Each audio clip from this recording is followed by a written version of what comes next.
चुनाव आयोग ने 10 अप्रैल 2023 को आम आदमी पार्टी आप को राष्ट्रीय पार्टी का दर्जा दे दिया है। निर्वाचन आयोग ने आपको राष्ट्रीय पार्टी का दर्जा दिया तो वहीं तृणमूल कांग्रेस टीएमसी, राष्ट्रवादी कांग्रेस पार्टी एनसीपी, भारतीय कम्युनिस्ट पार्टी सीपीआई का राष्ट्रीय दल का दर्जा वापस ले लिया है। टीएमसी, एनसीपी और सीपीआई राजनीतिक दलों से राष्ट्रीय पार्टी का दर्जा छीनने पर चुनाव आयोग ने साफ किया कि इन दलों को पर्याप्त मौके दिए गए, लेकिन इसके बाद भी उनका वोट शेयर प्रतिशत 6% से नीचे रहा। पिछले 2 संसदीय चुनाव और 21 राज्य विधानसभा चुनाव में इन राजनीतिक दलों को पर्याप्त मौके दिए गए, लेकिन रिव्यू करने के बाद इनके प्रदर्शन में जो गिरावट दिखी वो नियमानुसार राष्ट्रीय दल की परिभाषा पर खरा नहीं उतर रहा था।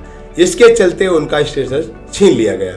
हालांकि ये दल अगले चुनाव में प्रदर्शन के आधार पर राष्ट्रीय दल का दर्जा वापस हासिल कर सकते हैं। तो अब जानिए कैसे मिलता है राष्ट्रीय पार्टी का दर्जा।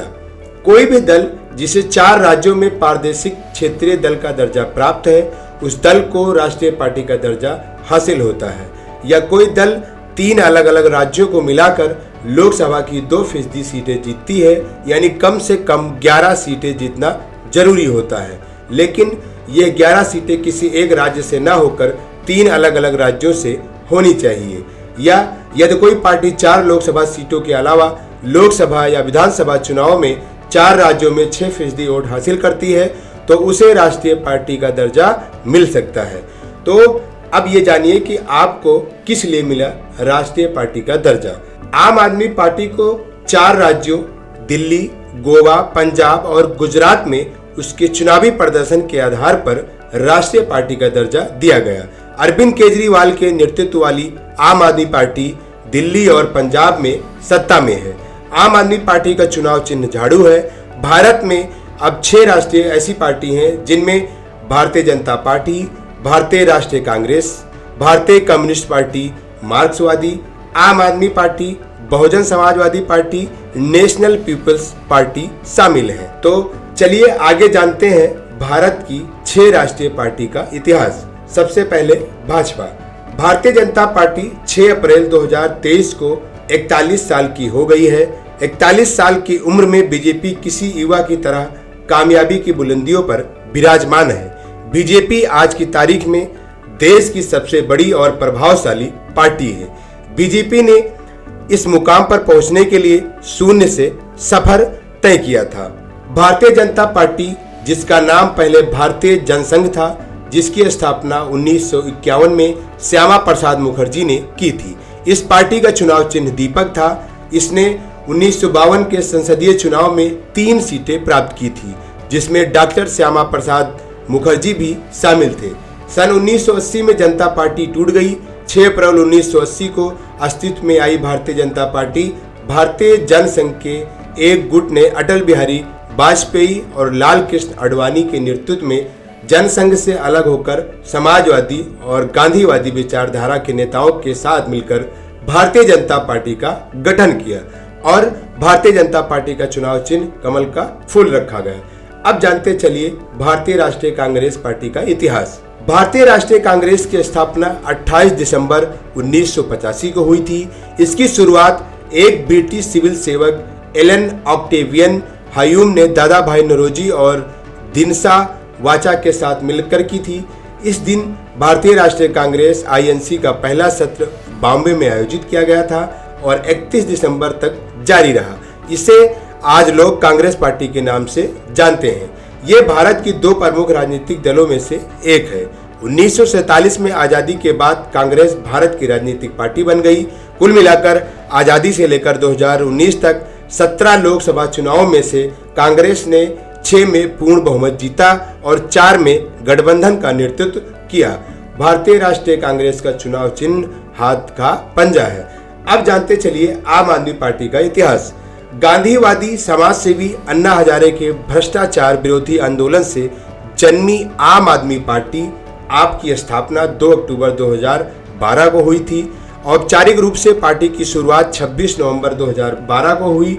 अन्ना के आंदोलन में सक्रिय भूमिका निभाने वाले अरविंद केजरीवाल, वरिष्ठ अधिवक्ता प्रशांत भूषण, योगेंद्र यादव, साजिया इल्मी और आनंद कुमार जैसे लोग इसके संस्थापकों में शामिल थे।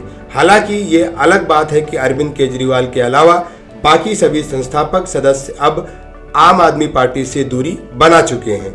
वर्तमान में इसके मुखिया अरविंद केजरीवाल ही है। पार्टी का चुनाव चिन्ह झाड़ू है। अब जानते चलिए भारतीय कम्युनिस्ट पार्टी का इतिहास।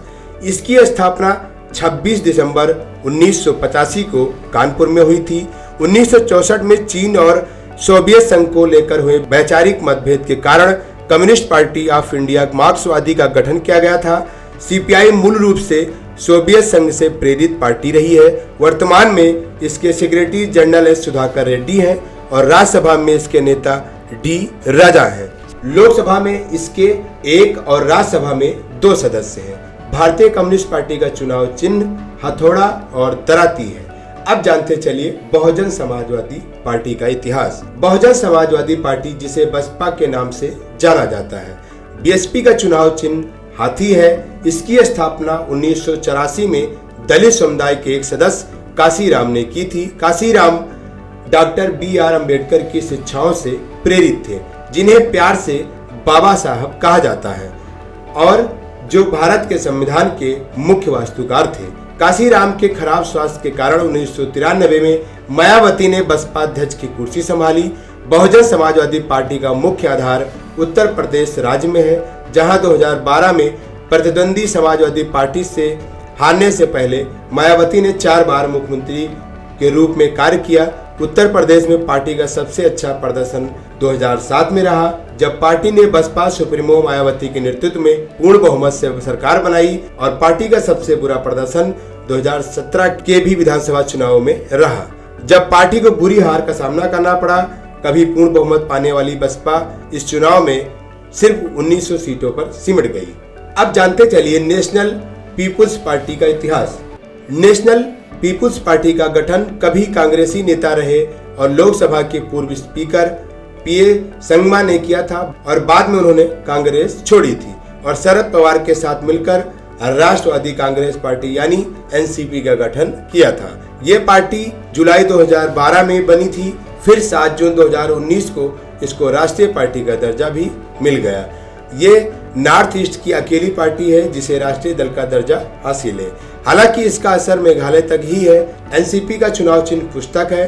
पार्टी का चुनाव चिन्ह काफी हद तक NPP की नीतियों को भी दिखाता है, जो ये मानता है कि कमजोर वर्ग को साक्षरता और शिक्षा ही अधिकार संपन्न कर सकती है।